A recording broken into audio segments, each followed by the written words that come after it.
Joshua Bennett ပွဲထုံးမဲ့တက်ဆူတိုက်တာဟာအမေရိကန်ပြောင်းစုစီကိုထွက်ခွာလာနေပြီလို့သိရှိရပါတယ်ခင်ဗျ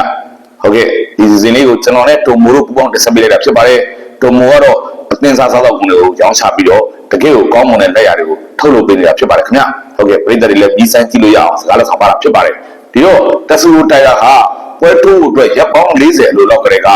အမေရိကန်ပြောင်းစုစီကိုလာရောက်လေ့ကျင့်ပြင်ဆင်မှုစီစဉ်လိုက်တာဖြစ်ပါတယ်ခင်ဗျတက်ဆူတိုက်တာဟာဒီပွဲအတွက်ပွဲရရှိပြီးတဲ့နောက်မှာကောလာလာသတင်းတွေကအခက်တွေ့ရသေးတယ်မီဒီယာရှိမှရှင်းလင်းရသေးတယ်ပြောမယ်ဆိုရင်ဗျာတဆူတိုင်ရသွားလို့ဂျိုရှွာဘန်နဲ့ပွဲပြတ်သွားပြီးဂျိုရှွာဘန်နဲ့ထိုးဖို့အတွက်နောက်ထပ်ပြိုင်ဘက်တယောက်ကို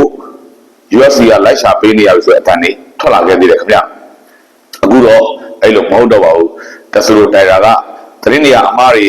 ဒီပွဲကဘာဖြစ်လို့ပြတ်ရမှာလဲကျွန်တော်ကပွဲထိုးဖို့အတွက်အသင့်ဖြစ်နေပြီးသားလို့ရှင်းလင်းပြသပြီးတဲ့နောက်မှာအမေရိကန်ပြောင်းစုကိုထွက်ခွာလာခဲ့တာဖြစ်ပါတယ်ခင်ဗျအဲ့တော့အမေရိကန်ပြောင်းစုမှာသူ့အနေနဲ့အနိကလက်ကျင့်ပြင်ဆင်မှုတွေကိုတစ်စင်းပြီးတစ်စင်းဆောင်ရွက်သွားမယ်လို့တဆူတိုင်ယာပြောကြားထားပါတယ်ခင်ဗျဂျိုရှွာဘန်နဲ့တဆူတိုင်ယာတို့ရဲ့ပွဲဟာလာမယ့်ဧပြီလ17ရက်နေ့ရောက်ပွဲထွန်းအောင်ဖြစ်ပါတယ်ဂျိုရှွာဘန်ရဲ့ကံကလည်းထူးခြားရလို့ပြောမှာခင်ဗျသူပန်ဒူဂျာနဲ့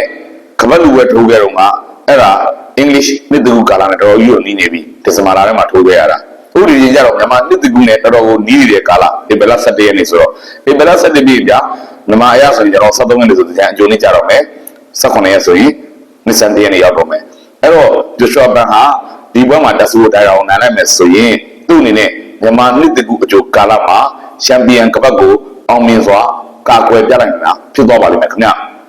ဂျိုရှွာဘန်ကလည်းအဲ့လိုအရင်ဖြစ်နေတယ်ဘာကြောင့်လဲဆိုတော့သူ့ကိုပန်ဒိုဂျန်နဲ့ပွဲမှာတော့ကံကောင်းပြီးတော့ကပတ်ရသွားတဲ့ကောင်လေးလို့အားလုံးကပြောထားတာဟုတ်ဒီပွဲမှာပန်ဒိုဂျာကမထင်မှတ်ပဲလက်ဆင်လွဲတရားရသွားတယ်ဒီတော့ဂျိုရှွာဘန်ဟာရွှေမထလိုက်ရပဲနဲ့ကပတ်ရသွားတယ်လို့တချို့တွေကဝေဖန်နေကြတယ်ဒါကြောင့်လေဂျိုရှွာဘန်ပြောထားတယ်ချန်ပီယံကပတ်ကာကွယ်ပွဲကိုရောက်ရင်ဂျိုရှွာဘန်ပါလဲဆိုတာကိုပြန်ပြီးသက်သေပြမယ်လို့သူထုတ်ဖော်ပြောကြားထားပါတယ်ခင်ဗျအခုတဆူတိုင်ကလည်းပြောထားတယ်ဂျိုရှွာဘန်ကိုအနိုင်ထုတ်ပြီးသူလည်းကပတ်လို့ပြင်ပါတယ်တဲ့အာရှသား2ယောက်အထက်ကန်ဝိုင်းထဲမှာအကဲဆန်းကြတော့မှာဖြစ်ပါတယ်ဧပြီလ17ရက်နေ့မှာဂျိုရှွာဘန်အနေနဲ့နိုင်ပွဲအရယူပြီးချန်ပီယံကပတ်ကြီးကိုအောင်မြင်စွာကာကွယ်ပြနိုင်ပါစေလို့ဒီနေ့ကနေကျွန်တော်နဲ့တိုမိုတို့ကပူးပေါင်းဆုတောင်းပေးလိုက်ပါတယ်ခင်ဗျာကြည့်ရှုအားပေးတဲ့ပရိသတ်အားလုံးကိုအထူးကျေးဇူးတင်ရှိပါတယ်ခင်ဗျာ